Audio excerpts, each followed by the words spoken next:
Welcome back, Mr. Witness. Mr. Witness, for continuation of your testimony before this Commission of Inquiry into Local Government Councils and related matters, I want to remind you that you are still under oath before I hand you over to Madam Chair for us to proceed. Thank you. Madam Chair, over to you. Mr. Rajwani, you are welcome back. Thank you.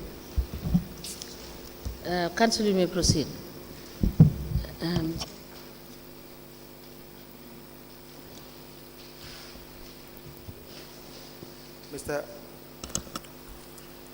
Mr. Rajwani, we also have an additional statement that you wrote. Do you recall this?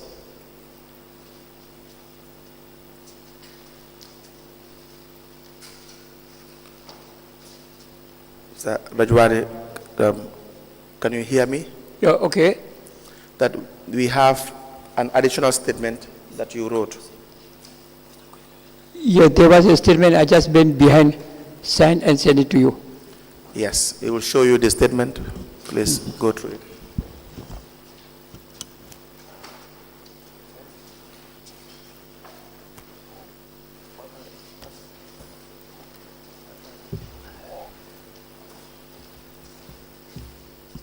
Yes. Please go through that statement and confirm whether that is a statement Yes. that you wrote as an additional No problem. statement. It's okay.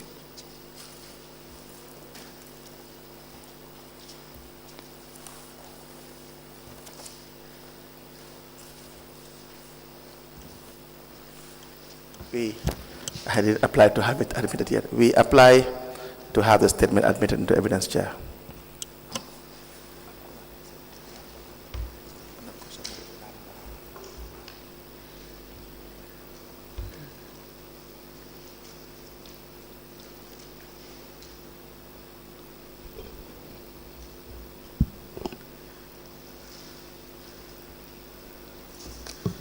The statement dated the 20th of November 2024 is hereby admitted in evidence, and it is marked as LGC/BCC/NR/002. As the Commission places, may we please see Exhibit 002.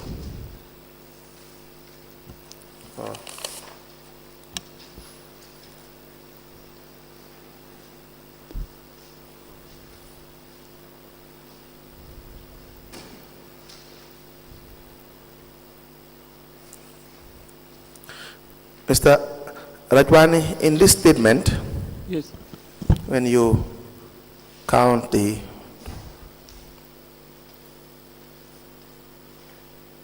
seventh line,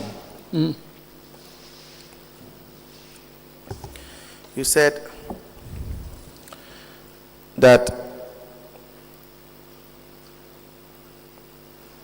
after paying Sarbel for the said land, he introduced me to Lord Mayor Rohey Malick Lowe, and I spoke to the mayor about transfer of ownership regarding the suit land, regarding the said land, and she directed me to the former CEO, Mustapha Batchily, where I paid some amount of money to BCC through check payment.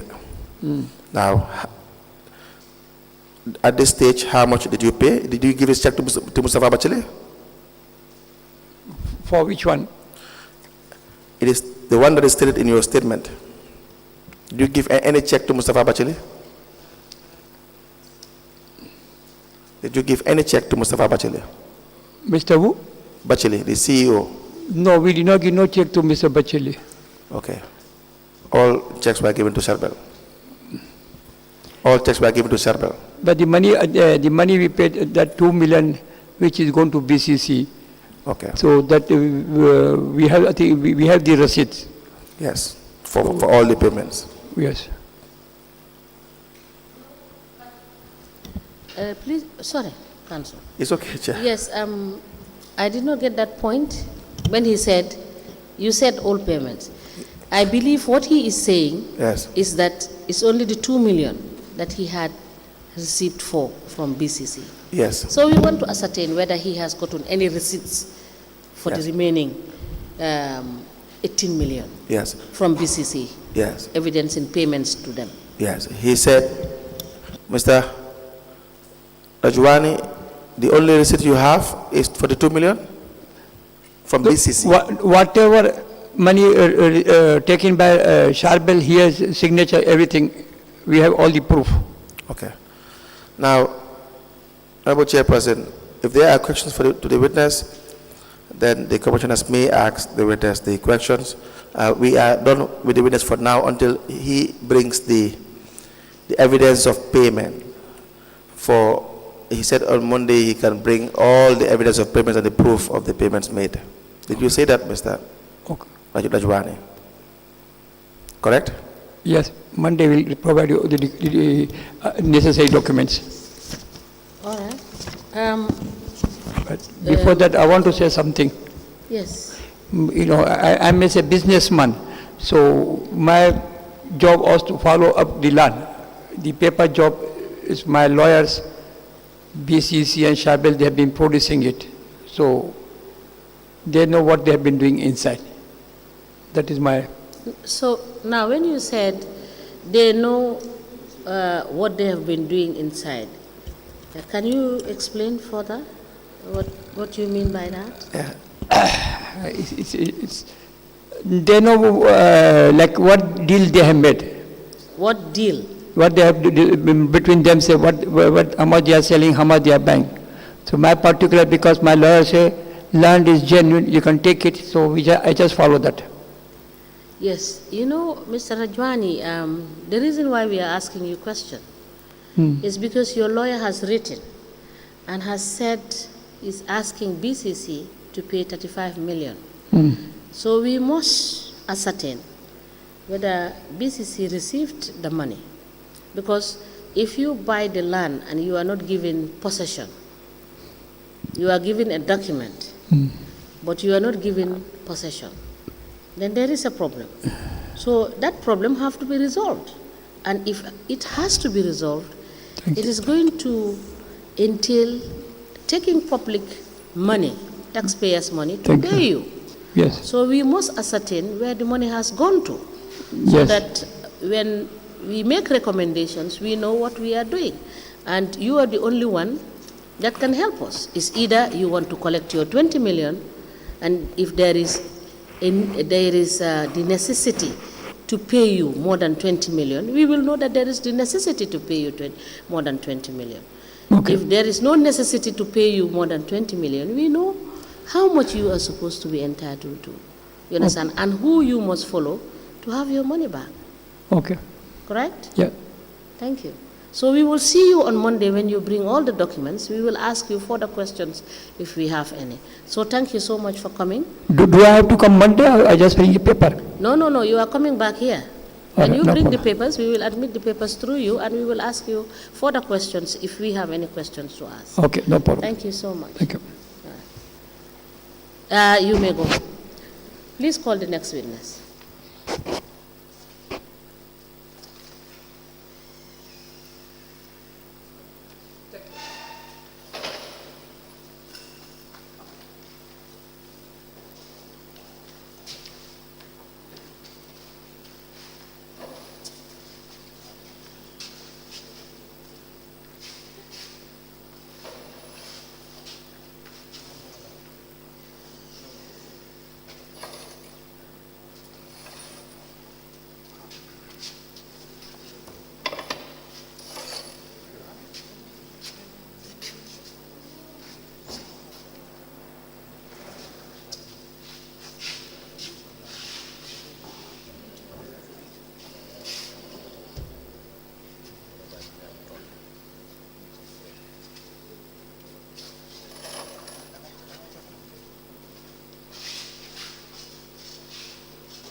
Good morning, Madam Witness. Welcome back.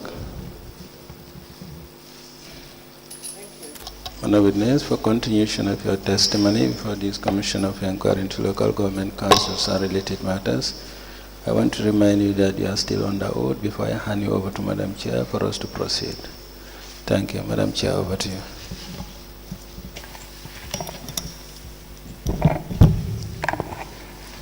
Good afternoon, Honorable Mayor. Good afternoon. You are welcome. Thank you.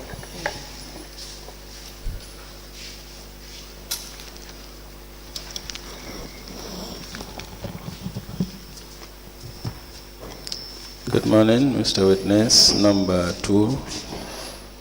Welcome back. Mr. Witness, for continuation of your testimony before this Commission of Inquiry into Local Government Councils and related matters, may I remind you again that you are still under oath before I hand you over to Madam Chair for us to proceed. Thank you. Madam Chair, over to you. Good afternoon, Mr. Batchily. Good afternoon, ma'am. You are welcome. Thank you. Thank you.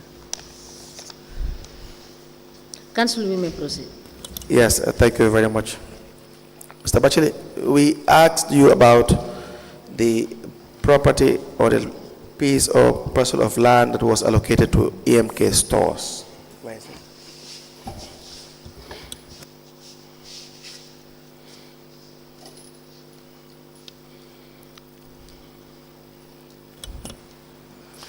Do you recall this? Yes. Good. Now, I have documents that I want to show you. It's the lease that was given to EMK stores.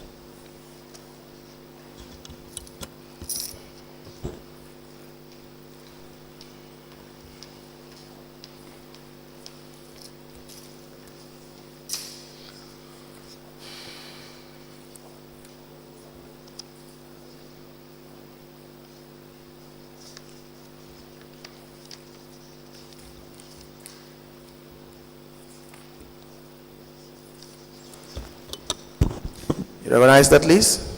Yes, I recognize this. Please show it to the Mayoress. We have another one with the serial number 192/2021.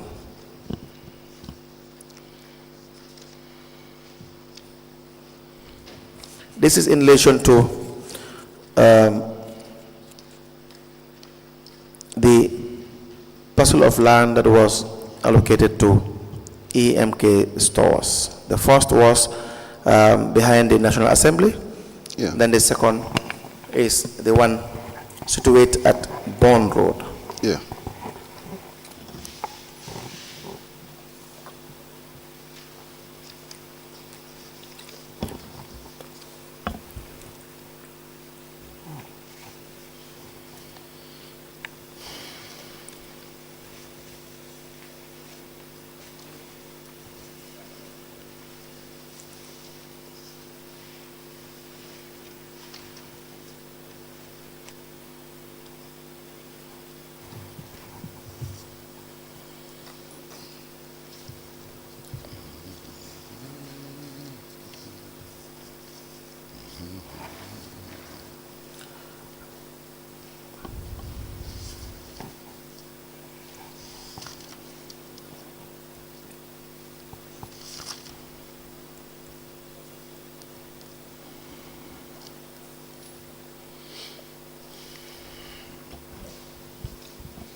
Mayoress, do you recognize those two? The number having got The first one, yes. The first one, yes. The first, how about the second one? I have no idea about it. I have no idea. Okay, what does that mean? You do not know it was prepared, or you do not know that there was an agreement or an authority given to the area council to transfer this to EMK stores? Nena legi lumo like moy sone amulo ben idea lo min si lolu nda yegulo ne amna kayit bi nga xamne dañ ko defar wala lo min si yow amulo ben idea. Okay, yek na ne biñ joxe ki naka Charbel.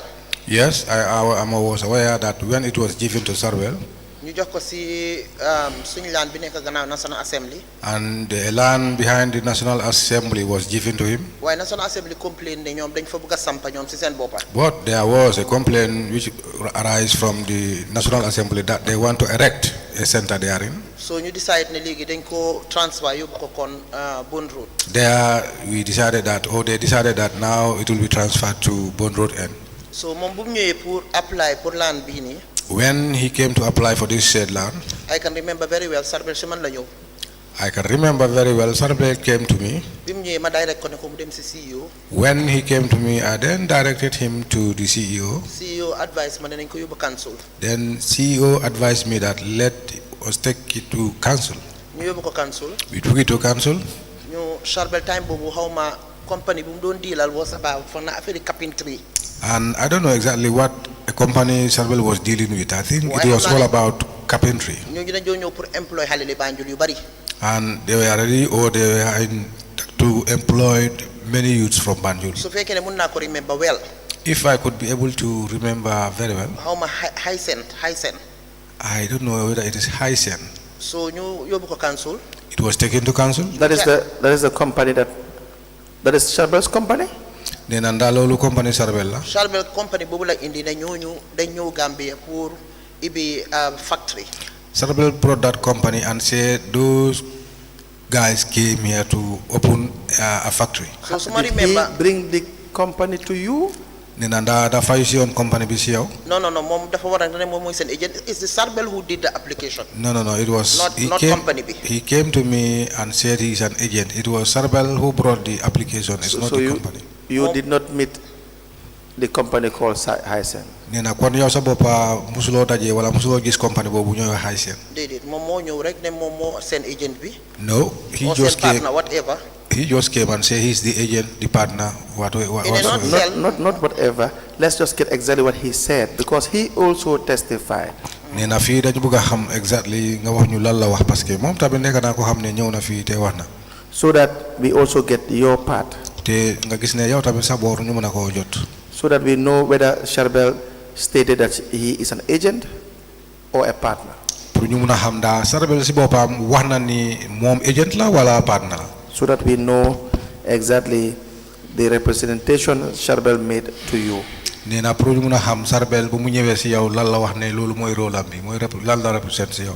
Munuma remember the term bu mu use the agent and the partner, why the application bu mu indi. I can't remember exactly. Council mu fa. I can't remember exactly what he even told me, whether a partner or an agent. But the application he brought to council is already there. Okay, we will need you to please provide the commission with the application. Nena legi lim jena bëgg moy pour nga def sa katan nga jappalé ñu mëna jot application bu. Application dafa nekk ci CEO because it was given to the CEO. The application will be in the custody of the CEO because it was given to him. So CEO moko indi to the general council.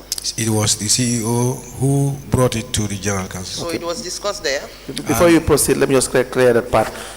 Mr. Batchily, you are aware of the application?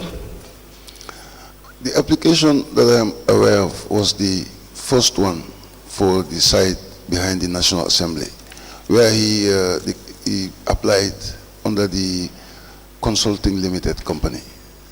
That I remember. CC Consulting. CC Consulting, yeah. Consulting Limited. That's what I remember. And there it is stated the company that Mr. Sharbel is represented.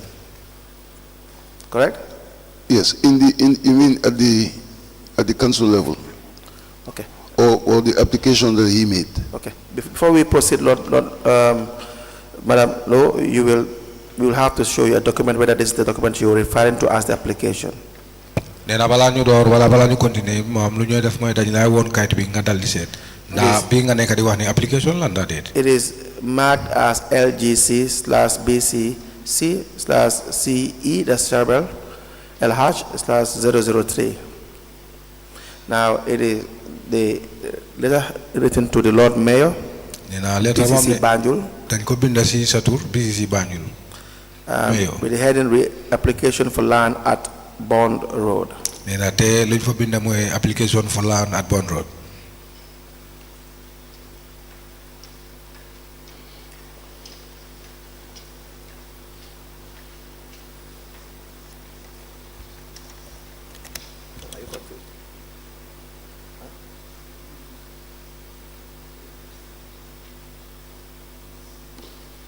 Is that the application you are referring to? nena mba bi nga nekk di wax mbiram mooy application bi. No, do be. Application be one route. One route national.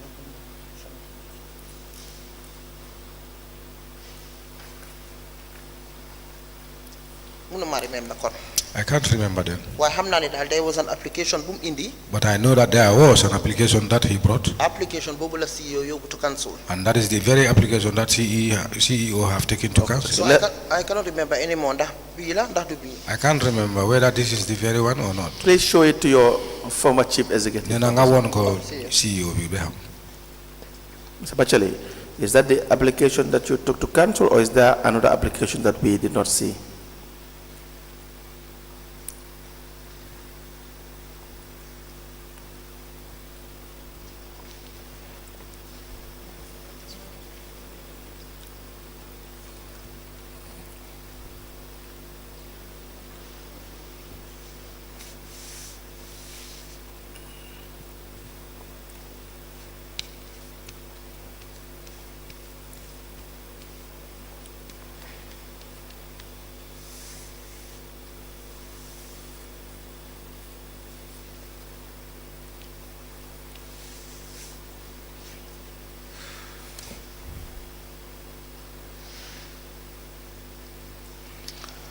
Lead counsel, what is apparently making me confused is the fact that it's like application for a land and bond vote.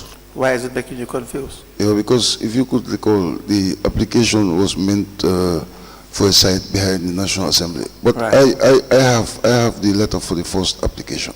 I have the application letter.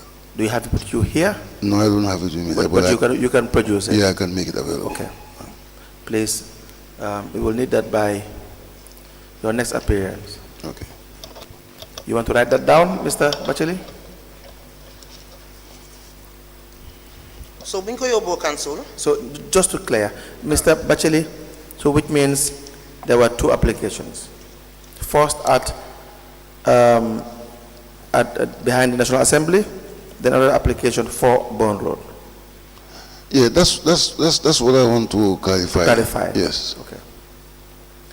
Please, Madam Lowe, you may proceed. So the application when this application came, cancel. It was taken to council. So cancel. When it was taken to council, You decided land. They decided that let him be issued with a land, and a land was given to him. So we were all excited about it. We were all excited about it. Why? Because they believe we believe that our youths will be given jobs. Why did you believe that? Because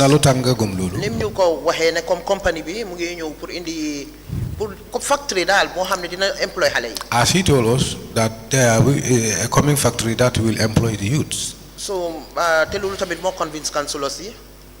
More convinced the council. And that too, that information too had convinced the councillors for them to issue him a land. So Silen decide go ahead.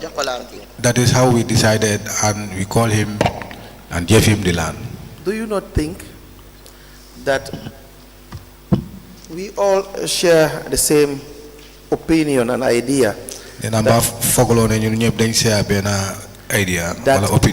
that anything that is good for Banjul or the respective jurisdiction within the Gambia, whether it is KMC or Banjul, all the area councils, but in your case, anything that's good for Banjul, lu xamne baxna pour Banjul wala suñ Gambia bi yeb ko bu nek bu munta nek ci Gambia waye pour yow sa bor mom lu ba ci Banjul. Okay. What I'm trying to say is, for instance, because there are 8 area councils. Nena lu mo bëgga fi pour leral moy am nañ ay area council yu bari fi. That's why I'm just saying Banjul, because she is the mayoress of Banjul. So gisé mu ne Banjul parce que fofa yow yaay mayor. She's the mayoress of Banjul. So, but the same principle applies to all the area councils. Nena way soko sété ben doxine bi rek mo apply ci yeen area council yépp. So that we have something in common. Nena tay ñun ñep am nañ lo xamné yépp dafa mëna ben affaire la. That everything that the area council is doing should be for the people of Banjul. Nena lepp li nga xamné area council ñu ko def lolu dafa wara nekk loo xam ne pour bañ wa nit ñi bañu for their interest. pour ñoom seen soxla wala seen interest wala seen buga buga. Correct? nee na mbaaru du dëgg. waaw. Yes. But that is not enough to just say it. It's not nee na enough waaye to just say loolu it. nekkut ne dafa enough si wax bi rek. It has to be done. nee na loolu dafa war a nekk loo xam ne dañ ko implement dafa war a implement ñu am. Correct? nee na yes it's correct. It's not only enough for it to be done, it has to be done in the right manner. nee na tamit nekkut ne pour mu am rek de nee na su amee tamit dafa war a am si yoon. Correct? Okay. Yes. Now, if Mr. Sherbel comes to you and tell you and counsel that I have a company that I am representing, nee na léegi Sarbel moom su ñëwee si yow mu daal di la ne yow du yow kenn sax waaye yow ak council yëpp mu leen di wax ne waaw am na compagnie bi nga xam ne bu may represent. and that I need a plot of land te ci kaw loolu bëgg naa paaka. because I'm going to build a company, bëgg naa sampa compagnie. manufacturing company maybe, bi nga xam ne mun naa nekk manufacturing and it will company. create employment for the youth of Banjul. te booba dana tax nga gis ne xale yi Banjul lañ fa am liggéey. And he stops there. nee na mu daal di improve. Is that sufficient for you to give him a plot of land? nee na loolu ndax dafa war wala dafa jar pour nga jox ko kër paaka. waa lead counsel. Yes, lead counsel. looloo tax ma daane ko pour mu yóbbu ko si CEO. These were my reasons why I directed him to take this application to the CEO. because affaire yi laan ñun xamuñ ci lu bari. Because for the land, I have a very limited idea. ñun bi ñoo ñëw council. When we were coming to council, dañ fekk ñi am laan bu woon roo yëpp jox nañ leen ko ba pare. it happens that those who were allocated lands, they were given lands already. xëy na laan si fa nekk ni ñi nga xam ne ñu ngi fa sampa. For instance, the lands that have been erected. ñu bari suñ ne council dañoo fanda ñun suñ council bi la. When it is said council, a lot of people will think that is No, our council. let's just focus on this issue of Sherbel. Nena ba léegi ñu delluwaat si mbiri Sarbel. I can guarantee you, Nena moo mun na la garanti ne.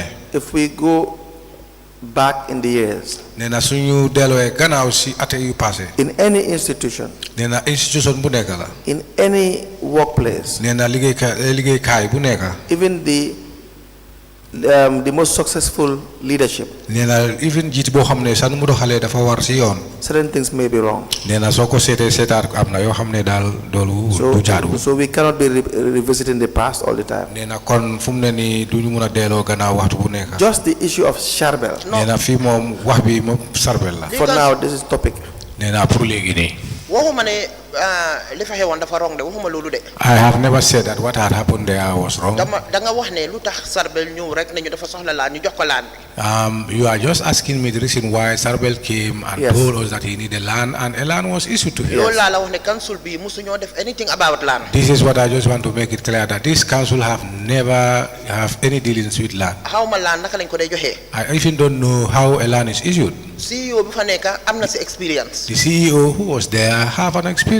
because 90% of land yi ñu fa joxee yëpp time boobu la ñun fekkee wuñ ko. Because all the 90% of lands that were allocated, it was his time. Now- We were not there. Now, moo Nena tax léegi. please proceed. Nena mun ngaa continuer. so man lu ma understand mooy xëj na ñoom nuñ ko daan defee comme Sarbel dafa apply comme ñeneen ñi tamit. What I dafa am laan understand- niñ daan applyé. What I understand that as far as the way they were doing it, as far as Sarbel too we have applied, because su ma mënee remember. I have to say this. Nena dafa am pour wax lii. Okay.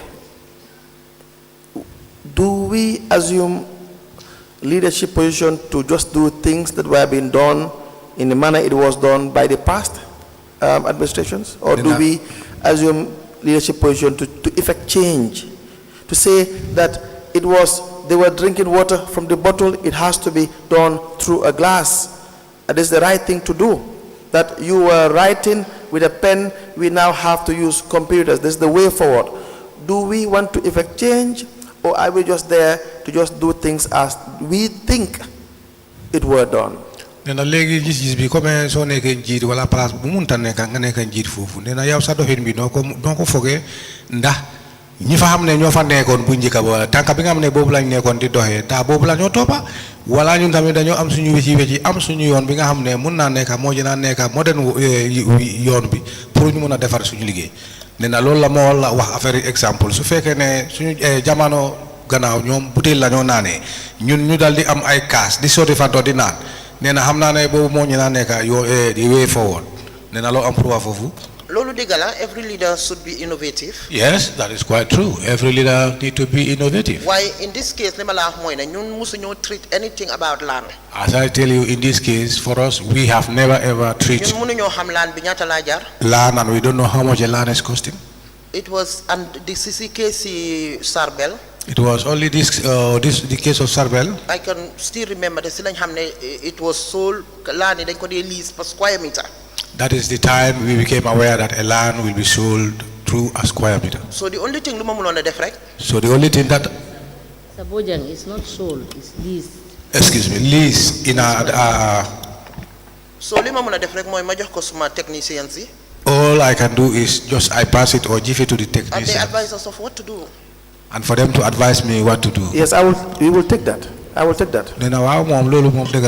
Yes, so the issue was just, I just don't want it to appear as if when I came in, I did this because it was done in that way. I did, then we wouldn't have progress. They wouldn't have progress.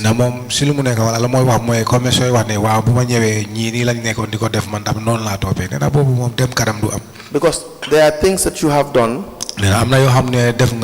which were good things, which were your innovation, based on your innovative ideas. Is that not the case? Yes. Yes. Because we have to be fair to you.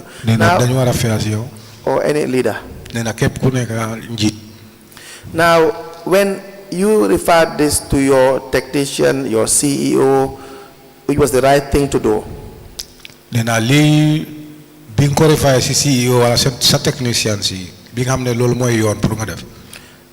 Which was the right thing to do? Did he report back to you, Mr. Batchily? About what the way forward is?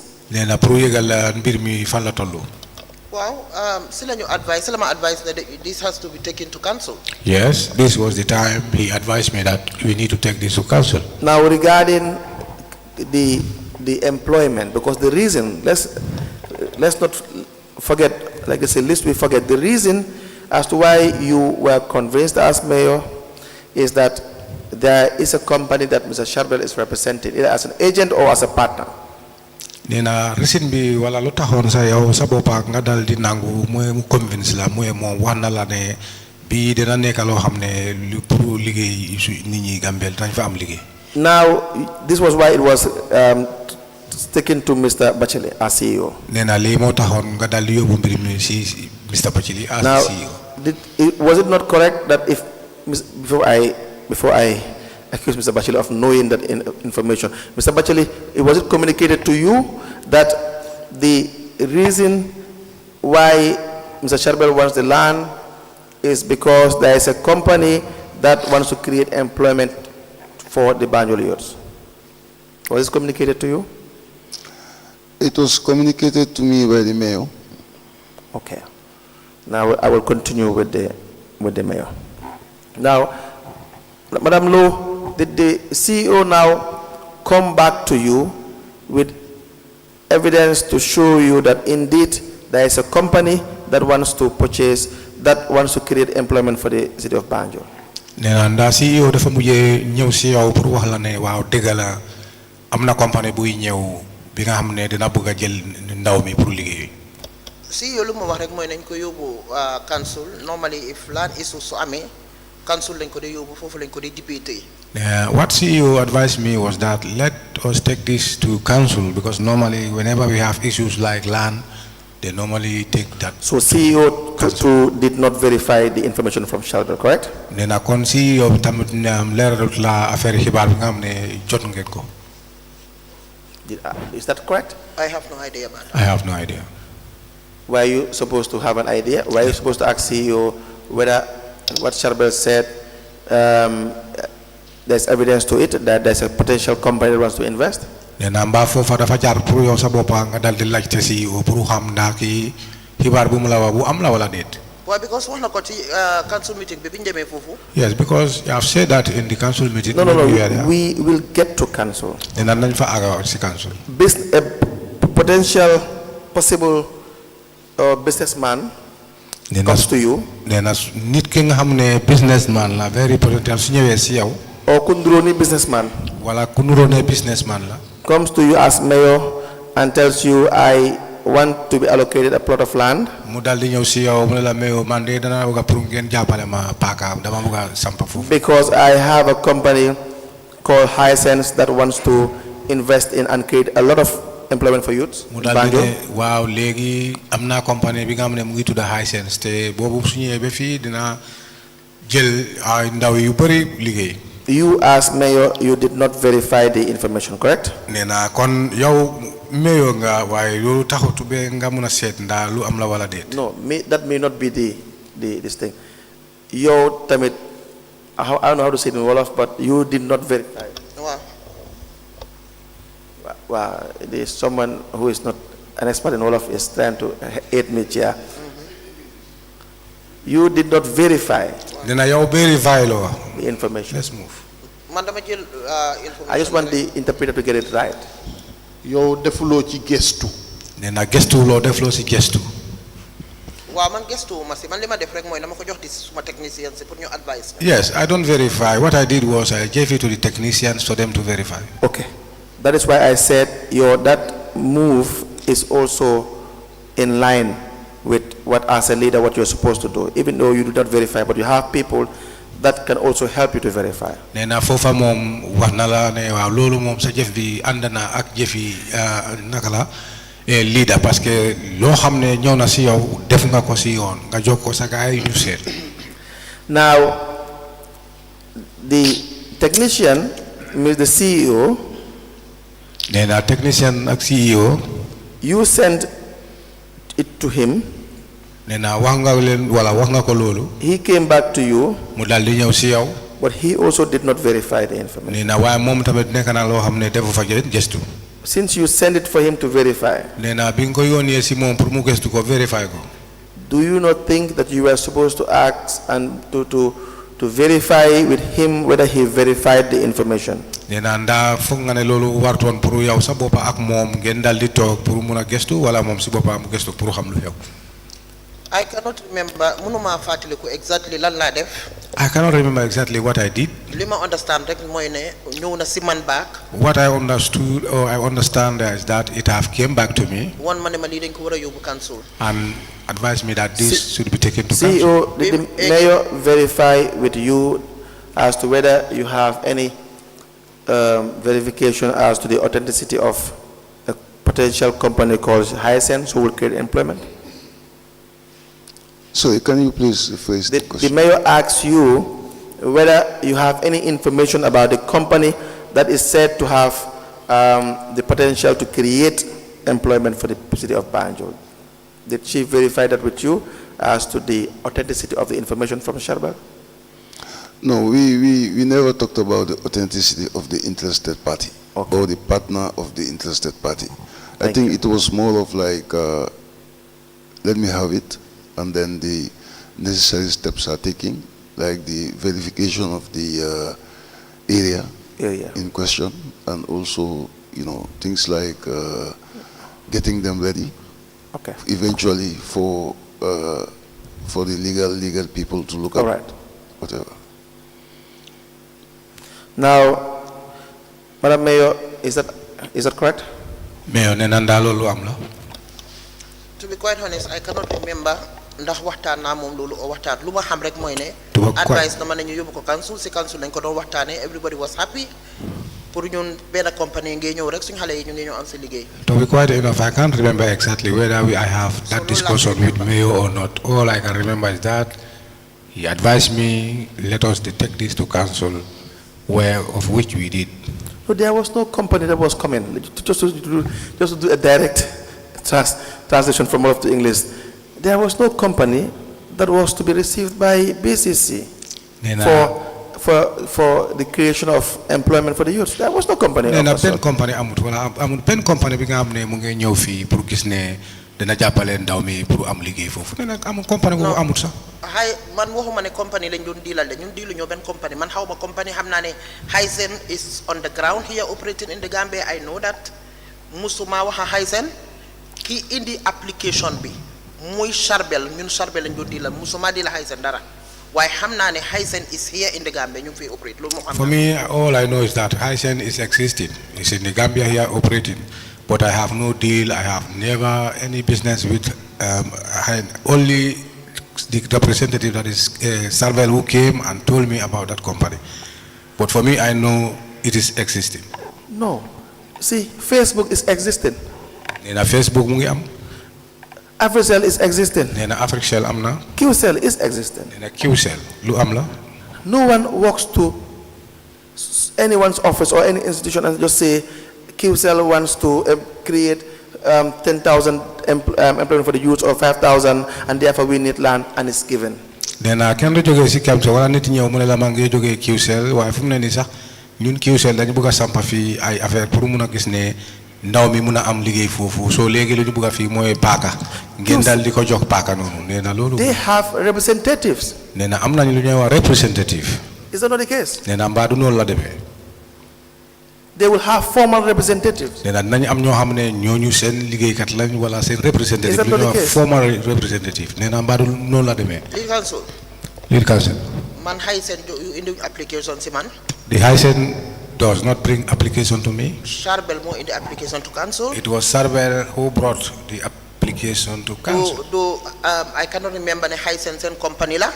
And I cannot remember whether Hysen is their company. So moom su fekkee ne wax nañu ne moom Hysen la partner pour indi company bi. When he came or he informed us that he is partnering with Hysen to bring this company. Hysen li leen si indi mooy rek tur bi nga xam ne moom la si Charbel waaye you should verify the information. nee na yow xibaar boobu lu la waroon mooy da nga war a gëstu nga seet bu paase xibaar. This is my reasons why I have given it to my technicians. Your technicians did not verify the information. nee na waaye technicians yi ñoom sax verify ñu information bi. Is that the reason why you went to council? nee na mbaa du li moo taxoon nga daal di ko yóbbu council. That is what I was advised. Council too did not verify the information. nee na waaye council si boppam ñoom tamit amuñ benn gëstu defuñ fa benn gëstu si xibaar boobu. Do we now have anything to say this is an authentic information from Charbel? nee na wala dañu am fi loo xam ne danañ ko woon ne lii moo dëgëral mbir mi loo xam ne dafa jógee si Charbel. 3 people. nee na ñetti nit. I will call if I do council as one. nee na fu mooy dooree mooy council benn. Council. nee na council. being the overall, having the overall supervisory body. nee na ñoo nekkal role. ñoo xam ne ñoom seen rôle wala seen wargal mooy ñooy supervisory. did not verify that information. nee na ñooñu verify ñu information boobu. The mayoress. nee na mayoress. did not verify the information. nee na moom tamit benn gëstu defu ko. Mr. Batchily, the CEO. nee na CEO. did not verify the nee na deful benn gëstu foofu. Is this a correct statement? nee na ndaali lu am la wax bi dafa am wala wax déet. man pour man comme ni ma la ko waxee rek jox naa ko suma technicien si. No. Is it correct? Is it correct that council did not verify the information? nee na ndax council verify wala amul benn gëstu bi nga xam ne def ngeen ko ndax loolu lu am la. verify information pour ne ndax Hysen ak Charbel. Verify the information. Wow, Hysen and Charbel. Verify the information that there is a potential company called Hysen who wants to purchase property so that they will invest and employ youths of gëstu bu may wax mu ne pour nga mën a gis ne am na compagnie bu ñëw wax Hysen mu ngi ñëw sampa fii wala def fii loo xam ne dina am ndaw yu bëri ñu am liggéey foofu. Is it not important to verify that? nee na wala nekkul loo xam ne dafa am fayda pour nga vérifier ko wala nga def gëstu. li council foog naa xëj na di nga need pour nga gis application bi because yaa ngi wax ne. council I think it will be needed. pour wane ne Hysen ñoo ñëw pour sampa li it's like the partner. It will be needed for you to see the application. Charbel moo def application bi it's not Hysen. It was Charbel who did the application, not Hysen. But the application is important because it is based on a representation by Charbel that there is a company that is coming to invest and employ youths, and that is what makes everyone happy. nee na waaye application bi soo ko seetee Charbel moo ko isi waaye lu mu wax foofu mooy dafa am compagnie buy ñëw fii te compagnie boobu danañ sampa fii factory te dinañ jël ndaw yu bëri pour ñu am liggéey. And because you want to serve the people of Banjul and you want to create employment, the CEO wants the same, I guess. The councillors and the The council at large wants the same. I guess they were all interested in that. Nena li mo tax ñu bari yeen yépp ngeen dal di kontaan nga gis ne yeen yépp yow CEO mayor CEO ak képp ko xam ne ngay liggéey foofu dañu am interest parce que pour ñëw defar. So that is the issue here. That is the main reason here. I am giving you a plot of land because you are to create employment for my people. Nena li moy mbir mi wala li moy wax mi parce que dang la jox laan waaye sabab bi mooy danga def loo xam ne ndaw mi dinañ fa am liggéey. That is the case. That is true. So it is important to verify that information. Correct or wrong? Loolu dafa war a nekk wala nekk na loo xam ne foog nit gëstu ko bu baax parce que dafa am fayda. Nena dëgg wala du dëgg. That's true. Now, council failed to verify that information. Nena council seen boppa yéen da ngeen fail pour gëstu loolu. Do you agree with that? Nena nangu nga. Yes, I do. The CEO, Mr. Batchily, failed to verify that information. Nena CEO fail na pour verify information. Correct? Nena dëgg. I'm asking the mayors. Yes. And so therefore, you do not have, as mayoress, you don't have any verification from the people that you rely on. Correct? Kon ñi nga am ne yow si ñooñu nga wéeru wala si ñooñu nga wéeru woon ñooñu defuñu benn gestu tamit. Correct? Yes. True. So therefore, at this point, there was no need to proceed with the allocation. Kon da nga gis ne si jamono boobu dafa am waruñ sax pour proceed nga gis ne ñu def wala ñu toppa ko jox ko lu mu bëgg. Correct? Nee na dëgg. I will say yes or no because lu tax may wax loolu mooy ne. I may say yes or no. The reason why I say so is that from the beginning, yes, there is lapses li nga wax ne dañ ko waroon a verify. from the beginning, as you said, there were lapses that we need to verify. Waaye again comme li nga bañ ma wax rek mooy ne yeneen process yi tamit fooguma ne there is any verification yoo xam ne def nañ ko before ñu joxe la. But just to say something maybe what you don't want to hear from me, but as yet there are certain processes too of which we don't. There wasn't any such like verification. Let me comment on that. I usually let so many comments go. Not Girim. Let me comment on that. The part that you said, I refuse to allow you to say something.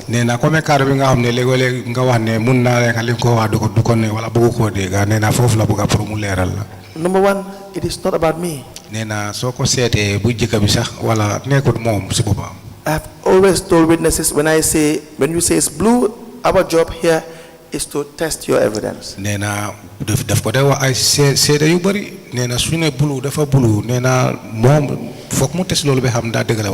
may even agree with what you are saying. But that is me in my capacity as a private person. But as an investigator, I test your evidence. The commissioners, they now hear what you say, or any witness. They now see the evidence we analyze and try to put forward. And they compare the two. That's one. Number two, you are one of the witnesses that is given the most latitude to speak. You know it, I know it. You and I know. The moment you start to speak, I keep quiet and listen to you. That is a fact. The records are here. And so again, it is you who we are asking questions. You are the mayoress. It's going to be tough. But do your best to say whatever you want to say in your defense or your explanation of matters. Are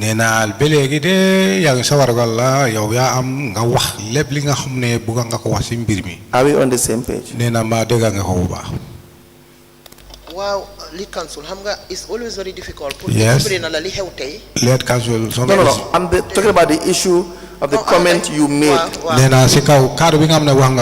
was a wrong comment. It was not correct comment. It was not a true statement because I always give you time to speak. comment wala wax boo xam ne dafa taxaw wala dafa am wala loo xam ne moom daf ko dee def. man ko soo ko seetee toujours moom daf la day jox waxtu bu nekk pour nga mun a wax ba li nga bëgg a wax. non man waxuma sax danga ma dee stop de dama li ma doon jéem a I'm not saying that you have to stop me or otherwise. What I'm trying to say is that su ma la bëggee explain li doon xew démba. if I want to explain you what had happened yesterday, it's always like, okay, understand that it's not part of your mandate. Why could explain some of better? I understand that it's not part of your mandate, but just to elaborate myself and made you understand and for you to get the knowledge, the reason why it happened. In the most part, formal dimba. In the most part, I have to say something about yesterday. And exactly land. And exactly what I was saying about the land. So you have Bond Road, nobody danger for the council be more. I would be in a building buneka Bond Road, council all those buildings there is no a building which was given to our council to erect it. Why people don't know that? Because when they hear Bond Road, the Mayoress Lowe's council. But sorry, let me just comment. Madam Mayor, the issue here is that I believe you appreciate the fact that we work and we were given a TOR, and we are constrained to limit ourselves on issues that govern this commission. So, in as much as possible that we give you latitude to explain, we give you latitude to explain, and this should be in pursuant to relevance of the questions that we want to elicit from you. The matters that are before us, we are not asking of properties that have been issued. If you recall, and you are following the commission, one of the witnesses, Mr. Korkajalo, testified, and we have seen and traced the time of transaction of the plot he was given. The reason we are asking is because there is money pending. There is money paid to the council, and these are not reflected in your budgets as creditors you have. So it's important for us to bring out the transparency of these issues. In as much as it is not during your time, perhaps, when, for instance, Mr. Korkajalo was negotiating the land, but monies were paid during your period. So this is why council limits himself to relevance. And we will, as a commission, make sure that we guide the commission to maintain that relevance and to maintain us working within the TOR that was given to us. So I just wanted to make this thing clear. Thank you. Council, you know. Yes. So we may rise and come back. Thank you.